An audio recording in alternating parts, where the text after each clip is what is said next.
Hey everybody. So I'm going to be doing a book review on the ebook called Piece of Sky by Ann Hunter.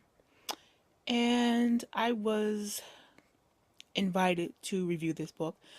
What happened was, and this is my disclaimer, I went to thomason.com and I signed up to review and read and review this book.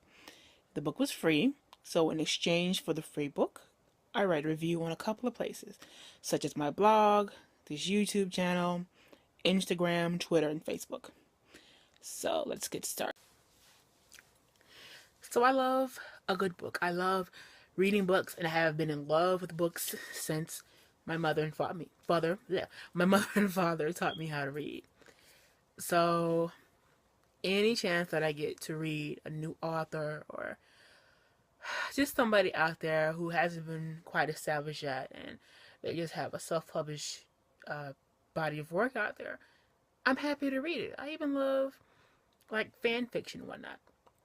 But Piece of Sky by Ann Hunter is a somewhat fractured retelling of the story of Chicken Little. And if you're familiar with Chicken Little, you know the whole premise of the sky is falling. She takes the piece to this person and that person to find out why it's falling. She's telling everybody the sky is falling, and they're all coming together to see what they can do, find things out. And as with most stories that are initially children's stories, and you have people who want to retell them and have this smooth, get balanced transition, it's not always easy. So, with A Piece of Sky, I came into the whole reading of it, as a cynic, like, oh, this is going to be weird, it's not going to be good, it's not going to make any sense, and they're going to try to overdo it. Once I started reading the first paragraph where we're introduced to the acorn of the story, the actual acorn that falls out of the sky, it had me hooked. First of all, the first few paragraphs of the story have this whole Garden of Eden feeling. And without giving away a bajillion spoilers, it's pretty much, in some ways, a mirror of what happens in the Garden of Eden with the aftermath, put it that way, with the angel, the guardian, the tree, so on and so forth.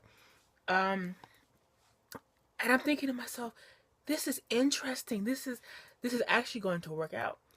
So I'm reading and reading, and I was amazed. So I knew from the start that this was going to be good because we've already got this part where it's saying, be the acorn. And I'm like, okay, we all know what the acorn is going to be doing. We all know what the acorn is about. But what are they going to do different with this story?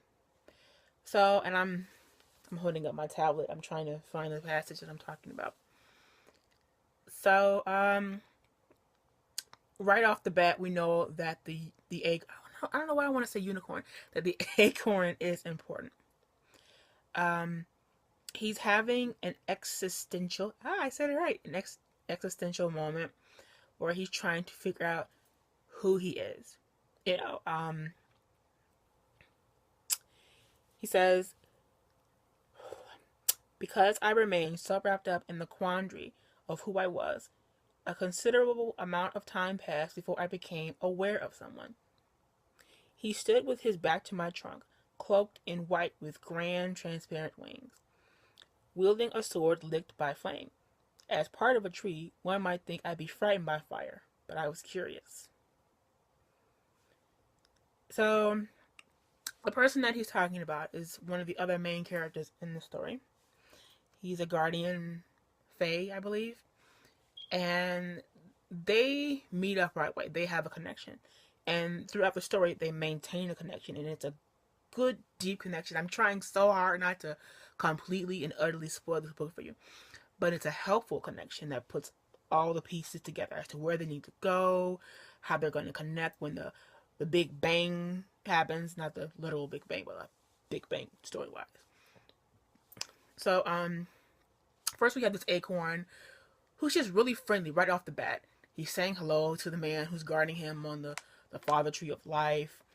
He's trying to figure out what his story is. He's trying to figure out, after he says, I know who you are, who am I? Am I good or am I bad? And the man, the guardian, really doesn't divulge as to whether the acorn is good or bad. He kind of gives him an inkling as, you could be bad, and I'm here to like stop that from happening. But the whole time, no one in this story except for the villain of the story, his name is Nurgle. He's the only person that makes the acorn feel like he could be a bad acorn. Everyone else, oh, you're a great acorn. You're interesting. I'm going to take care of you. And speaking of taking care of the acorn, you know, um, we have one of the most important characters of the story, and that is Rose the chicken. Now, obviously, you can't have a story about Chicken Little without a chicken. Well, I mean, you could have like I don't know, turkey or a female parakeet, but yeah. Anyway, Rose the chicken. Now, there are lots of paragraphs in here where the acorn is talking about how he feels about Rose, how she makes him feel warm, safe, protected, and loved. And I personally feel like his experience with Rose was necessary for the well-being of the planet. Um, had he been with somebody who was cold and dark and hateful and hurtful, he might not have become uh, the great thing that he becomes in this story. With Rose's love and desire to protect him and tuck him away in her feathers, and even the name that she gives him, as soon as he spirals out of the sky and hits her on her head, you know, she's a chicken. It's like she could have eaten him, swallowed him, thrown him somewhere, scratched him, or kicked him. Instead, she sees this beautiful, shiny, golden acorn, and she calls him Little Sky. Yay! That's just awesome to me. Like, you know, so right from the start, she decides that she's going to show him love, and she realizes that he's important, but she doesn't know how important he is. So, this really isn't a long story. It takes about an hour, maybe less, to read the story, depending on how fast you read. Once I started reading this story, I could not put it down. I was going to take a break, but I just sat there with my vial of water, and I'm just reading it and going through it, going through it. It's a very smooth story. You go from the farm to the forest to no, the farm, the winding mountain trail, the sea, the forest, and you're in all these places, and the way that they're described, you know, you get this vast picture and you feel like you're there. I felt like I was there with Rose and her friend, and even when her friend left her, because she convinced this other chicken to come with her, and in the middle of the adventure, the other chicken is like, I don't want to go. I'm done with it. We have Rose, who is just enthusiastic about everything. It kind of reminds me of the principles of Nichiren Buddhism, where we're taught to never give up. Keep going, be positive, no matter if it's like pouring rain outside or you're freezing cold outside. Not literally don't go outside in the freezing rain and the cold, but metaphorically speaking, it kind of felt like to me, Rose found the good in everything. The beautiful sky, the way the billowy silver clouds were in the sky, the salty sea air, how beautiful the kelpie was. There's a kelpie. Um, Even how great it felt for her to gain this power to help the little acorn and the guardian save the world from Nurgle and all the things that he's going through. Now, in my blog post that I wrote, I really didn't get into a lot of details about the book because I didn't want to spoil the book. There was so much meat and goodness in this book that I want curious readers to get the skimmed over basics and absorb the book themselves. Like, I left out a lot about Nurgle, and essentially Nurgle is a super bad guy. We hear a lot about him and not as much from him until like towards the second half of the book, that I call it. There's no part one and part two, but there's like the second half of the book where they're getting closer to the forest, and they're talking to the father tree of the forest. And when they start getting into that, that's when Nurgle shows up. That's when the little acorn starts having more nightmares about Nurgle. And that's when we find out about Nurgle's plan and why the night that Rose got curious and walked out to go see what they, what all the commotion was before the acorn fell. Why all of this takes place. So each character has a part. Each character plays their part very well. And it's surprising and amazing how we take this simple story of Chicken Little, we expand it, we add uh, Garden of Eden and Genesis-esque accents to the story, and here we are with this fable about gods and trees and so forth. We're digging in with nature, and there's even a griffin. You gotta love that. And when our characters are freezing cold, and chicken is like, dude, it's cold. I'm gonna pass out right here. We have the awesome griffin that comes to save the day. This is the one thing that I'm noticing about Miss Hunter's works. There's always a griffin, and that is the coolest thing in the world. Like, when I think of griffins, obviously there's Egyptian designs and who else? I think Macedonian designs and whatnot. Like, you see these depictions of griffins, and they're kind of scary, but the way she describes griffins in her stories is comforting almost. Like, I've read some of her other works, but the way that she describes this griffin is interesting, and you see I'm still using the tablet. I'm going to look for it right now. Let's see if we can find the griffin in the thing. Griffin.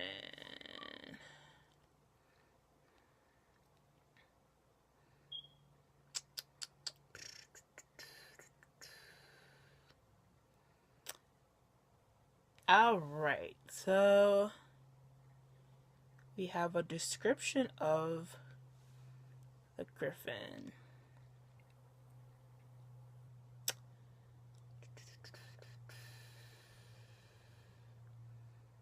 Still looking for it.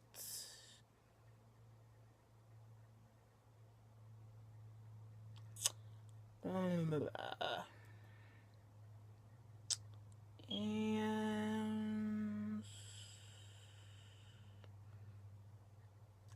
here we go. The darkness broke around me, and I stared up into the face of a massive white bird, 10 times the size of the little red hen. I shrank in my shell until I saw Rose, who stared up in wonder at the creature. Their eyes met.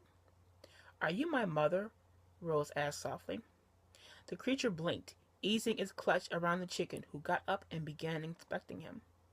I rested silently in the other claw. We lay by a snowdrift at the mountain's peak, but we were so high that clouds blocked the view of the valley. "No," it said in a deep, bemused baritone. The beast rose slowly, and I watched Rose get another look. She trotted around, gaping.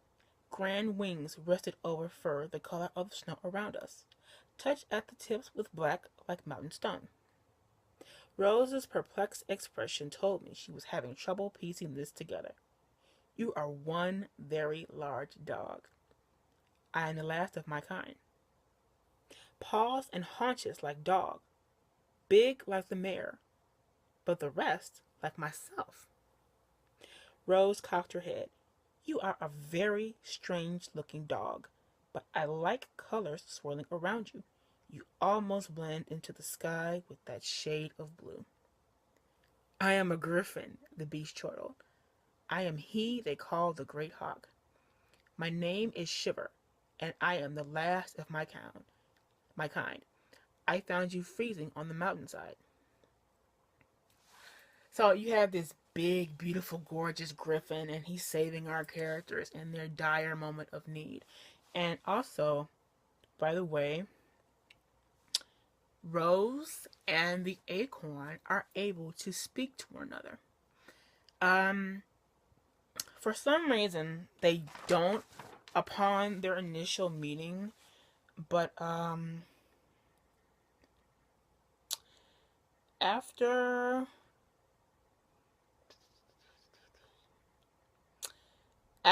the acorn has another vision of the guardian, whose name is a Bavin or a Baven, by the way, he is able to talk to Rose. And this is right before they get into the blizzard and Shiver saves them. And that's also very important. Obviously, the two main characters need to talk to one another to save the world. All in all, this book is just absolutely amazing. Don't let the cover fool you. You know, you see a big red chicken, and you're like, okay, this is going to be some ridiculous children's tale, but it is so much more than that. You have this strong story of this curious chicken who could have very well have ran back to the farm when the acorn hit her on the head, but she goes on this long, winding journey, not only to save the world, but to find herself and to survive outside of the farm, you know, where she doesn't have to lay eggs anymore, and she's able to dig up for bugs and go where she wants to go, and she doesn't have to be all cooped up. And she was positive about it the whole time, even when a fox was chasing her, and, you know, our friend is like, tell us some riddles. You know, foxes love riddles. You know, it's good to come into the story with an open mind. And I think you'd be very surprised if you're not like a completely nitpicky person and you don't have like a lot of qualms about this and that. I really think that you'll understand the message of this story. And there are a lot of messages in this story. Now, the first one that we always hear, you know, is be the acorn. There are so many more. You know, first of all, there's always a choice, and we see that with Rose. There's always a choice. Like I said, she had a lot of choices. She could have gone back home at any point of the story, and anything could have happened. Just like a Bavin or a Baven, he had a choice to make, and he kind of split himself down the middle. When you find out how he split himself down the middle, you'll be surprised. Okay, well, not really surprised, but you'll be a little shocked. And also, the most important one, aside from never giving up, is that no one is too small to change the world. And you'll see that. You know, you're saying to yourself, how can a chicken and an acorn come together to save the world? And when you find out how they save the world, you're going to crack up, but you're going to be surprised. It's awesome how they save the world. So, Miss Hunter does indeed have a brand new fan, and I love her work, what I've read so far, and I'm wide open to reading and reviewing a lot more. I highly suggest that you do get a Kindle copy and a hardcover copy. And when you find all the inspirational parts about never giving up and everyone has a choice and be the acorn, you know, highlight them. Save them, write them out, look over them. They apply in the fairy tale world and they apply in real life too, and it's all awesome.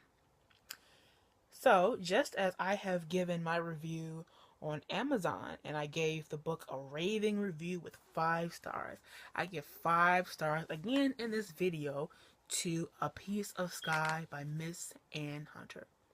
It was a wonderful story. Very easy to read. All the characters are in their place. The scenery is very wide open and very easy to imagine yourself in these places. And I feel like if you use your imagination hard enough, you can imagine yourself being Rose too. And it doesn't hurt to take a message from the chicken and be positive about almost everything you possibly can. Because life is short and you don't know what's going to happen next. So, this is Foxy Ma Rocks. I just did my very first video book review thing. And that's awesome. Hooray for me. And hopefully there'll be many more. And considering the fact that I signed up to review 2 more of her books, there's going to be 2 more of these. And just in the fashion as I have done here, where I've given you bits and pieces and tidbits of what Miss Ann Hunter has for us, I shall do the same for her other 2 pieces of work. They are called Moonlight and The Subtle Beauty. And as a bit of a spoiler hinter in the future type thing, Moonlight is a fractured retelling, a Celtic retelling of the Swan Princess, and Subtle Beauty is also a retelling of Beauty and the Beast.